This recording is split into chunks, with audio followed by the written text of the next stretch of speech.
ജിബിൻ, ഈ മുനമ്പം പ്രശ്നം സുപ്രീം കോടതിയുടെ ഒരു ഇടക്കാല ഉത്തരവ് ഈയിടെ വന്നെങ്കിലും അത് ജനങ്ങൾക്കൊരു പ്രതീക്ഷ നൽകുന്നുണ്ട്. അവർ ഒരു ആശ്വാസമൊക്കെ പ്രകടിപ്പിച്ചായിരുന്നു. സുപ്രീം കോടതി ചില വ്യവസ്ഥകൾ സ്റ്റേ ചെയ്തു ഇതിൽ. പക്ഷെ അതിലൊരു പ്രതീക്ഷയ്ക്ക് അവർക്കൊരു പ്രതീക്ഷ ഇപ്പോഴും നൽകുന്നുണ്ടോ? അത് അല്ല, മുനമ്പത്ത് ഉള്ള ആളുകളെ പ്രതീക്ഷ എന്ന് പറയുമ്പോൾ അതിൽ നമുക്ക് ആദ്യം അതിനകത്ത് പരിശോധിക്കുമ്പോൾ അവിടുത്തെ BJP-യുടെ ഇടപെടലുമായിട്ട് ബന്ധപ്പെട്ടുകൊണ്ടാണ്.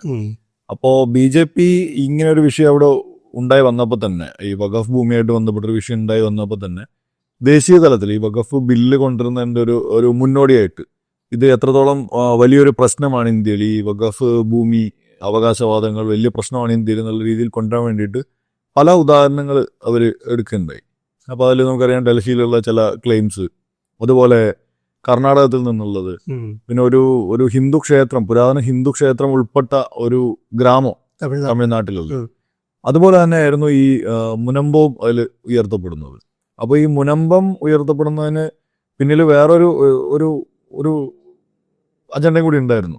അതായത് മറ്റു സ്ഥലങ്ങളിലെല്ലാം ഹൈന്ദവ ഭൂമികളാണ് അല്ലെങ്കിൽ ഹിന്ദുക്കളുടെ ഭൂമികളാണ് പിടിച്ചെടുക്കാൻ ശ്രമിക്കുന്നത് എന്നുള്ളൊരു നെറേറ്റീവ് ഉണ്ടാക്കുമ്പോൾ അതോടൊപ്പം തന്നെ ഇത് ക്രിസ്ത്യാനികളുടെ ഭൂമിയും ഇവരെ പിടിച്ചെടുക്കാൻ വേണ്ടി ശ്രമിക്കുന്നു, വഖഫ് പിടിച്ചെടുക്കാൻ ശ്രമിക്കുന്നു എന്നാൽ അതിന് കൂടെ ചേർത്ത് വെച്ചുകൊണ്ട് ഇതൊരു ഹിന്ദുക്കൾക്ക് വേണ്ടി മുസ്ലിങ്ങൾക്കെതിരെ നടപ്പാക്കുന്ന ഒരു ബില്ലല്ല, മറിച്ച് ഇത് ഇവിടുത്തെ ഒരു വലിയ ഒരു പ്രശ്നമാണ് എന്ന് ഒരു ചിത്രം ഉണ്ടാക്കാൻ വേണ്ടിയിട്ടാണ് ഈ മുനമ്പം ഇങ്ങനെ ആവർത്തിച്ച് പറഞ്ഞുകൊണ്ടിരുന്നത്. നമുക്കറിയാം ദേശീയ മാധ്യമങ്ങൾ വരെ ഈ മുനമ്പത്ത് നടക്കുന്ന ചെറിയ ചെറിയ സംഭവ വികാസങ്ങൾ, പ്രൊട്ടസ്റ്റുകൾ, അങ്ങനത്തെ കാര്യങ്ങളെല്ലാം അവർ വലിയ രീതിയിൽ തന്നെ റിപ്പോർട്ട് ചെയ്യാൻ തുടങ്ങി.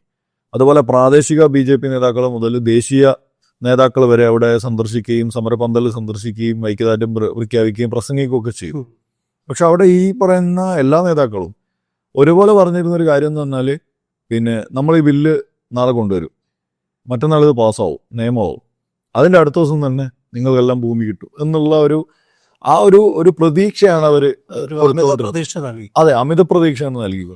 അപ്പൊ ഈ അമിത പ്രതീക്ഷ എന്ന് പറയുമ്പം ആളുകളത് പ്രതീക്ഷ എന്നുള്ളതല്ല, അവരത് കൃത്യമായിട്ട് വിശ്വസിച്ചു. അതിന് കൂടെ തന്നെ ഇവർ പറഞ്ഞു ഇതിനകത്ത് പിന്നെ ഈ സ്വാഭാവികമായും ഈ വഖഫിന്റെ കൂടെയാണ് ഈ ഇടത് മുന്നണി, അതുപോലെ കോൺഗ്രസ് ഉൾപ്പെടുന്ന UDF, പ്രത്യേകിച്ച് ലീഗിന്റെ നിലപാട് എന്നൊക്കെയുള്ള കാര്യങ്ങൾ രാഷ്ട്രീയമായി പറയുന്നതിന്റെ കൂടെ തന്നെ അവർ പറഞ്ഞിരുന്നൊരു കാര്യം, ഭരണപരമായി ഇതിനകത്ത് സംസ്ഥാന സർക്കാരിനൊന്നും ചെയ്യാനില്ല, നമുക്ക് മാത്രമേ ഇത് ചെയ്യാൻ പറ്റൂ, നമ്മളിത് ചെയ്യാൻ പോകുന്നു എന്നുള്ള ഒരു രീതിയിലാണ് കാര്യങ്ങൾ അവതരിപ്പിച്ചത്. അപ്പൊ അങ്ങനെ വന്നപ്പോഴത്തേക്കും ഈ വിഷയത്തിലെ ഏക പ്രതീക്ഷ പിന്നെ കേന്ദ്ര സർക്കാരായി, ഏക പ്രതീക്ഷ BJP ആണ്, അവർ കൊണ്ടുവരുന്ന ബില്ലാണ് എന്നുള്ള നിലയിലേക്ക് കാര്യങ്ങൾ മാറി. നമുക്കറിയാം ഇനി BJP ആഗ്രഹിച്ച രീതിയിൽ തന്നെ ഒരു ബില്ല് വന്നു. അതിൽ ഇതിലെ വ്യവസ്ഥകളും മറ്റു കാര്യങ്ങളും നമുക്ക് അത് ഇപ്പം ചർച്ച ചെയ്യണ്ട. പക്ഷെ എന്നാൽ പോലും അങ്ങനെ പിടിച്ചെടുത്ത് നൽകാൻ പറ്റുന്ന ഒരു ബില്ല് കൊണ്ടുവന്നു തന്നെ വിചാരിക്കുക, അത് നിയമമായി തന്നെ വിചാരിക്കുക.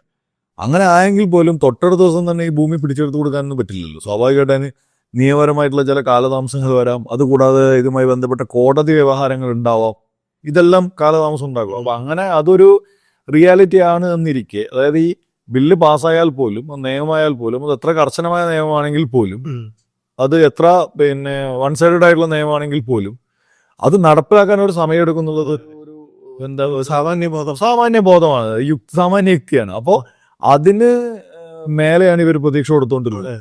അതായത് ഇന്ന് ബില്ല്, നാളെ നിയമം, മറ്റന്നാൾ ഭൂമി എന്നുള്ള നിലയിലേക്കാണ് ഇവർ പ്രസന്റ് ചെയ്തുകൊണ്ടിരുന്നത്. മുഴുവൻ ആളുകളും അവിടെ വന്ന് BJP-യുടെ മുഴുവൻ ആളുകളും ആ രീതിയിലാണ് സംസാരിച്ചത്. അതിൽ ഇവർ അമിതമായിട്ടുള്ള ഒരു പ്രതീക്ഷ വെച്ചിരുന്നു.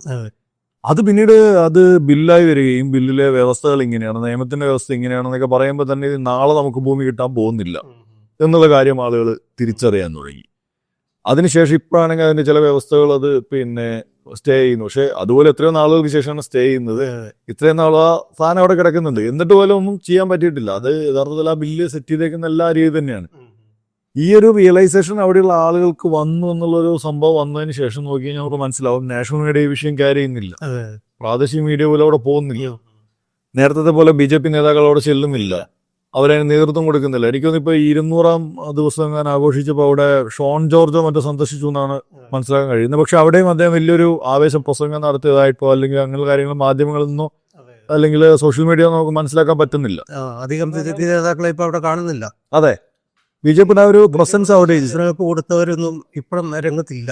ഇല്ല, യഥാർത്ഥത്തിൽ അതൊരു പ്രാക്ടിക്കലായിട്ട് ഞാൻ നേരത്തെ പറഞ്ഞ പോലെ അതൊരു അത്രയും സ്ട്രോങ് ആയിട്ട് വൺ സൈഡഡ് ആയിട്ടുള്ള ഒരു നിയമം ആയിരുന്നെങ്കിൽ പോലും അത് ഈ തരത്തിൽ ഇന്ന് നാളെ മറ്റന്നാൾ നടപ്പിലാക്കാൻ പറ്റില്ല. അത് യാഥാർത്ഥ്യമാണ്. അത് ഈ BJP നേതാക്കൾ തന്നെ തിരിച്ചറിഞ്ഞതോ? അതെ, BJP നേതാക്കൾ തിരിച്ചറിഞ്ഞു. BJP നേതാക്കൾക്ക് തിരിച്ചറിഞ്ഞു എന്നുള്ളതിനേക്കാൾ കൂടുതലായിട്ട് അവിടെയുള്ള ആളുകൾക്ക് ബോധ്യപ്പെട്ടു എന്നുള്ളതാണ്. അതായത് ഈ സമരത്തിലിരിക്കുന്ന മനുഷ്യർ അവർക്കുണ്ടായിരുന്ന ഒരു പ്രശ്നം എന്ന് പറയുന്നത് അവരുടെ കടപ്പാടം നഷ്ടപ്പെടാൻ പോകുന്നു, അവരുടെ വീട് നഷ്ടപ്പെടാൻ പോകുന്നു, ജനിച്ചു വളർന്ന പ്രദേശം തന്നെ അവരുടെ അല്ലാതാകാൻ പോകുന്നു. അവരവിടെ ഈ പറയുന്ന കച്ചവടം, മത്സ്യബന്ധനം, ചെറുകിട കച്ചവടം, മത്സ്യബന്ധനം, ടൂറിസം ഇതുമായിട്ടൊക്കെ ബന്ധപ്പെട്ട് പ്രവർത്തിക്കുന്ന ആളുകൾക്കെല്ലാം അവരുടെ തൊഴിൽ നഷ്ടപ്പെടുന്നു, തൊഴിലിടം നഷ്ടപ്പെടുന്നു എന്നൊക്കെയുള്ള ഒരു വലിയ ഒരു ആദി രൂപപ്പെട്ട് വന്നിട്ടുണ്ട്. ആ ആദിനെ കുറച്ചുകൂടി ഒന്ന് കൂട്ടിയെടുക്കാനും, അതായത് നിങ്ങൾ നാളെ തന്നെ ഇവിടെ ഇറങ്ങേണ്ടി വരും എന്നുള്ള രീതിയിലുള്ളൊരു സംഗതി ഉയർത്തിക്കൊണ്ടുവരാനും അതിന് പരിഹാരം നമ്മളാണെന്ന് പറയുകയും ചെയ്തപ്പോഴാണ് ഈ അമിത പ്രതീക്ഷയുടെ ലെവല് ഉയരുന്നത്.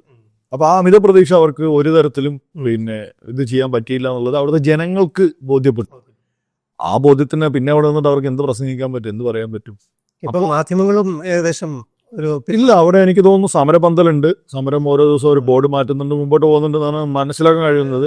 ഇപ്പം മാധ്യമങ്ങൾ അങ്ങനെ ഫോക്കസ് ചെയ്തു ഇല്ല, മാധ്യമങ്ങൾ ഫോക്കസ് ചെയ്യുന്നില്ല. എന്ന് മാത്രമല്ല, ഈ പറയുന്ന വഖഫ് എന്ന് പറയുന്ന ഈ വിഷയത്തിൽ ഇത്രയും നാൾ ഉയർത്തിക്കൊണ്ടുവന്ന ഹൈപ്പ് നമുക്കറിയാം. ഈ ഗോദി മീഡിയ, നാഷണൽ മീഡിയ ഒക്കെ ഭയങ്കരമായിട്ടാണ് ഡിസ്കസ് ചെയ്തുകൊണ്ടിരുന്നത്. ഒരു വലിയ നമ്മുടെ ഒരു നാഷണൽ ലെവലിലുള്ള ഒരു വലിയ ത്രട്ട് എന്നുള്ള രീതിയിലോ അല്ല അങ്ങനെയൊക്കെ നിലയിലായിരുന്നു ചർച്ച ചെയ്തുകൊണ്ടിരുന്നത്.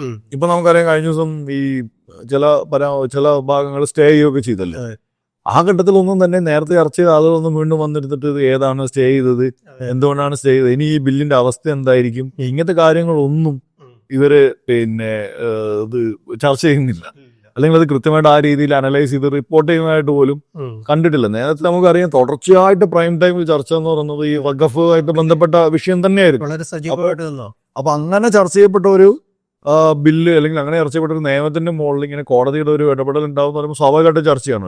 അതുണ്ടായിട്ടില്ല. അപ്പോ ഈ പറയുന്ന സംഗതി ഉണ്ടായപ്പോൾ തന്നെ ഇവിടുത്തെ കോൺഗ്രസോ അല്ലെങ്കിൽ CPM-ഓ മറ്റ് പ്രാദേശിക രാഷ്ട്രീയ പാർട്ടികളോ ഇവരെക്കാളൊക്കെ നമുക്ക് ഏക പ്രതീക്ഷ BJP എന്നുള്ളതായിരുന്നു. ഒരു റൈസ് ചെയ്തുകൊണ്ടാണ് സാധനം. അത് ഈ ബില്ല് വന്ന് നിയമമായൊക്കെ കഴിഞ്ഞ് അതിന്റെ തുടർ നടപടികൾ വന്നപ്പോൾ തന്നെ ആൾക്കാർക്ക് ബോധ്യം. അപ്പൊ അവരതിനകത്ത് ആ ഒരു പ്രതീക്ഷതിനകത്ത് തന്നെ താഴോട്ട് പോയി. അതായത് ഇവര് നമ്മുടെ പാർട്ടിയല്ല, നമ്മുടെ ആവശ്യങ്ങൾക്ക് വേണ്ടി ഇവർ സംസാരിക്കുന്നവരല്ല എന്നുള്ളൊരു തോന്നലോടെ സ്വയം മനസ്സിലായതാണ് അവരുടെ. ചില BJPക്കല്ല, മറിച്ച് BJPയുടെ ചില നേതാക്കന്മാർ, പ്രത്യേകിച്ച് ക്രിസ്ത്യൻ കമ്മ്യൂണിറ്റി എന്നുള്ള പ്രാദേശിക നേതാക്കന്മാർക്ക് ഉണ്ടായിരുന്നു എറണാകുളത്ത് തന്നെയുള്ള ആളുകൾ. അവരുമല്ല ഇപ്പൊ സജീവമായിട്ട് തന്നെ പിന്മാറി എന്നാണ് മനസ്സിലാക്കുക. അപ്പോൾ ഇങ്ങനെ ഇവർ നമ്മുടെ ആളുകളല്ല, ഇവർ പറയുന്നത് ശരിയല്ല എന്നുള്ളൊരു തോന്നലിൽ അവിടെയുള്ള ജനസമൂഹം നിൽക്കുമ്പോഴാണ്. പ്രത്യേകിച്ച് നമുക്കറിയാം അവിടുത്തെ ഒരു പെർസെൻറ്റേജ് ഓഫ് ആളുകളെ ഏത് റിലീജിയൻ ആണെന്നൊക്കെ നോക്കിയാൽ നമുക്കറിയാം ഇവിടെ ക്രിസ്ത്യൻ മത വിശ്വാസികൾ ഒരു ശക്തിയുള്ള ഒരു പ്രദേശമാണ്. അങ്ങനെ നിൽക്കുന്നതിനിടയിലാണ് ഈ ഛത്തീസ്ഗഡിലുള്ള വിഷയം ഉണ്ടാകുന്നത്. അതിനകത്ത് ഇവരുടെ ഇടപെടൽ ഉണ്ടാകുന്നു. അപ്പൊ അതുകൂടി വന്നതോടുകൂടി പൂർണ്ണമായിട്ടും അവർ ബോധ്യപ്പെട്ടു ഇത് നമുക്ക് പറ്റിയ പാർട്ടിയല്ല, അല്ലെങ്കിൽ ഇത് ഇവര് സംസാരിക്കാൻ നമുക്ക് വേണ്ടി അല്ല എന്നുള്ളൊരു ബോധ്യം ഉണ്ടായി. അപ്പൊ എനിക്ക് തോന്നുന്നു ഈ പ്രത്യേകിച്ച് മുനമ്പം എന്നുള്ള ഒരു ചെറിയൊരു സ്ഥലം അല്ലെങ്കിൽ എറണാകുളത്തിന്റെ ഒരു വോട്ടിംഗ് ലാൻഡ്സ്കേപ്പിലേക്ക് ഒന്നല്ല അവർ ഇടപെട്ടത്. അവർ കുറച്ചുകൂടി വിശാലമായിട്ട് ഈ പറയുന്ന കേരളത്തിലെ മുഴുവൻ ക്രിസ്ത്യാനികളെയും സ്വാധീനിക്കുക, ക്രിസ്ത്യൻ മതവിശ്വാസികളെയും സ്വാധീനിക്കുക, അതുപോലെ പ്രത്യേകിച്ച് തീരദേശ മേഖലയിലുള്ള ക്രിസ്ത്യൻ വിശ്വാസികളെ സ്വാധീനിക്കുക എന്നൊക്കെയുള്ള ഒരു ഉന്നം വെച്ചുകൊണ്ടാണ് ഈ പറയുന്ന സ്ഥലത്തേക്ക് ഇറങ്ങിയത്. പിന്നെ അതിൻ്റെ ഒരു ദേശീയ പരിവേഷം എന്ന് പറയുന്നത് ഞാൻ നേരത്തെ പറഞ്ഞ പോലെ നമ്മളിത് മുസ്ലിങ്ങൾക്കെതിരായിട്ടോ അല്ലെങ്കിൽ ഹിന്ദുക്കൾക്ക് ഫേവറബിൾ ആയിട്ടോ ചെയ്യുന്നതല്ല, മറിച്ച് ഇതൊരു വലിയ നാഷണൽ ഇഷ്യൂ ആണ്. ഇത് ഹിന്ദുക്കളെ പോലെ തന്നെ ക്രിസ്ത്യാനികളും ഇത് അനുഭവിക്കുന്നു എന്നുള്ള ഒരു പിക്ചർ ഉണ്ടാക്കിയെടുക്കുക. ദേശീയ തലത്തിലും അന്താരാഷ്ട്ര തലത്തിലും ഒക്കെ അങ്ങനെ ഒരു പിക്ചർ ഉണ്ടാക്കിയെടുക്കാനുള്ള ഉദ്ദേശത്തിലും കൂടിയാണ് ഈ മുനമ്പം പൊക്കി പിടിച്ച് നടന്നത്.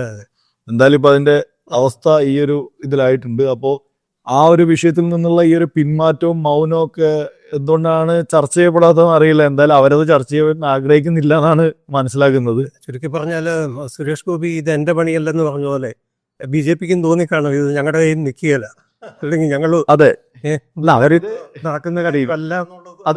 അതുകൂടാതെ ഇനിയിപ്പോ അങ്ങനെ ഒരു കാര്യം അവിടെ ചെന്നിട്ട് വീണ്ടും എങ്ങനെ പറയും നമ്മളിത് ശരിയാക്കാം എന്ന് ഇനി എങ്ങനെ പറയും? ഇനി പറയാൻ പറ്റിയല്ല. ഇതോടുകൂടി പൂർണ്ണമായിട്ട് അവരുടെ ഒരു ശബ്ദം നിലച്ചല്ലോ. ഞാൻ ശരിക്കും ആ സമരം 200 ദിവസമൊക്കെ ആകുന്ന സമയത്ത് ഈ ഒരു തലത്തിലൊരു ചർച്ച നമ്മുടെ മലയാള മാധ്യമങ്ങളിൽ തന്നെ ഉണ്ടാവുന്നൊക്കെ പ്രതീക്ഷിച്ചിരുന്നത് കണ്ടില്ല. എന്തുകൊണ്ടാണെന്ന് അറിയില്ല. ആരും അത് ചർച്ച ചെയ്യാനേ ആഗ്രഹിക്കുന്നില്ല.